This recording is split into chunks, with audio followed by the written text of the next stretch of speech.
이제는 말할 수 있다. 창창의 군대 이야기. 내가 공군 제19 전투비행단에서 방공포대장을 할 때 이야기다. 현재는 대공방어대장이라 불린다. 예하 4개 소대 중 1소대 땡땡 분대에서 병사 한 명이 피뢰침에 눈을 찔리는 사고가 발생했다. 내가 평소에 찝차를 타고 순찰을 돌면서 저 피뢰침이 누웠을 때 사람이 지나가게 되면 그 피뢰침의 높이가 딱 눈높이이거나 목을 찔릴 수 있기에 안전보호망을 설치하라고 소대장에게 지시를 내렸었다. 평소에 피뢰침은 기립되어 서 있지만 작전을 하게 되면 사격에 방해가 되기 때문에 유사시에는 피뢰침을 내려놓아야 한다. 평소에 1소대장은 늘 성실하고 믿음직한 녀석이었으며 그 휘하 분대장 또한 매우 성실하고 믿음직스러운 신뢰가 가는 고참 부사관이었다. 그런데 며칠이 지나도 작업을 완성하지 않기에 이유를 물어보니 자재가 없다는 것이었다. 내가 발끈하여 무슨 수를 써서라도 자재를 구해서 안전보호망을 설치하라고 하고선 시설대대에 협조를 요청해 두었다.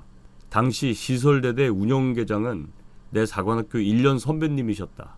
그렇게 지시를 하고는 나도 지시사항을 잠깐 잊어버리고 있었는데 어느 안개가 자욱하게 낀 아침 병사 한 명이 피뢰침에 눈이 찔렸다는 보고를 TRS, 주파수 공용통신망, 주로 군에서 지휘관들이 쓰는 무전기를 통해 받게 되었다. 순간 앞이 캄캄했으며 보고 개통을 통해 빨리 응급 처리를 해야 하는 상황이 발생했었다. 그때 보고 체계 및 군 의료 체계로 진행을 하게 되면 원주 통합병원으로 후송을 시켜야 하는 상황이었다.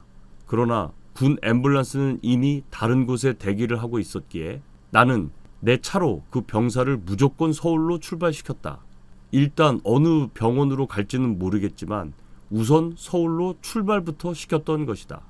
일단 환자는 서울로 출발을 시키는 선 조치를 취하고 후 보고를 진행하던 중 피뢰침의 침 중 하나에 매우 깊게 찔렸다는 보고를 듣고 이건 군 병원에서 처리할 문제가 아님을 판단하고 통합병원이 아닌 일반 병원 후송 필요 보고서 작성을 협조해 두었다. 당시 군의관도 황당해했는데 환자의 상태도 보지 않고 상부 후송 보고서를 써야 했으니 그러나 나는 군의관에게 보여줄 필요조차 없을 정도로 응급하다고 판단했다. 당시 지휘부에서는 지휘 개선을 밟지 않고 포대장이 임의로 민간 병원으로 후송 조치를 하였다고 나를 혼내었고 곧 징계위원회에 회부를 하겠다고 통보를 했었다.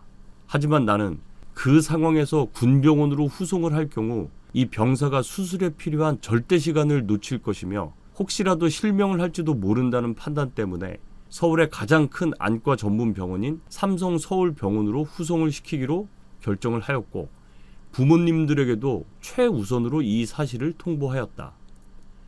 이후 상황은 잘 알겠지만 상부 지휘관들로부터 부대 관리를 제대로 하기는 하는 거냐며 크게 혼이 났고 지휘 계통을 무시한 처사라며 징계 절차를 밟겠다고 으름장을 듣기도 했고 평상시 지휘 관리에 대한 특별 감사까지 받기도 했다. 하지만 나는 나의 감사와 처벌보다는 그 병사가 수술을 받을 수 있는 절대 시간을 확보하는 것이 더 중요하다고 생각했다. 그래서 나는 내 판단에 후회를 하지 않았을 뿐 아니라 속으로는 오히려 잘했다고 생각했었다. 군의관들 중에 숙련된 군의관들이 있었는지는 몰랐고 그들이 응급실에 대기하고 있다는 확신도 없었다. 더욱이 전문의들이기는 하지만 아무래도 이런 외상 환자에 대해서는 수술 장비가 있는 곳이 초기 대응에 더 효과적이라 판단했기 때문이었다.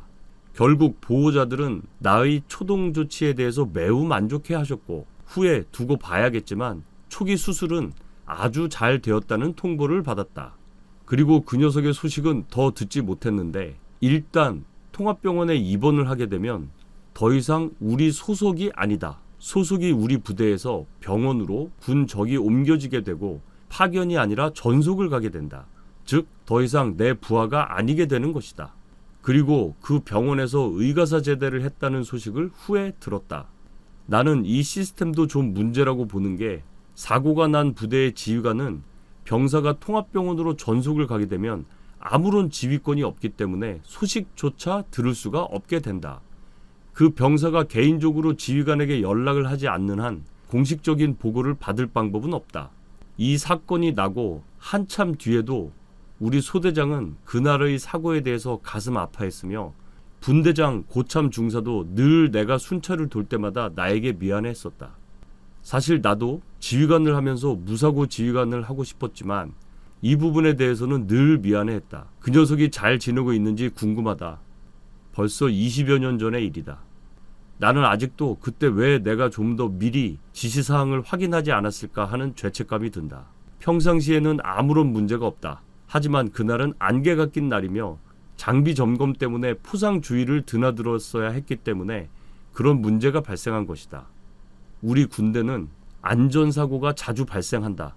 그럴 때마다 지휘관이나 해당 간부들을 처벌하려고만 하지 말고 이렇게 안전의 위해 요소가 무엇인지를 사전에 파악하여 사전에 예방을 통해 사고가 일어나지 않도록 하는 것도 매우 중요하다고 생각된다.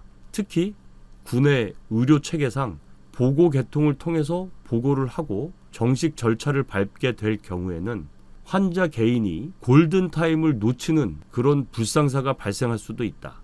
그렇기 때문에 일부 중환자나 응급 환자의 경우 지휘관이 선 조치를 하고 후 보고를 할 수 있는 행정적 지원이 뒷받침되어야 한다고 생각한다. 이제는 말할 수 있다. 창창의 군대 이야기.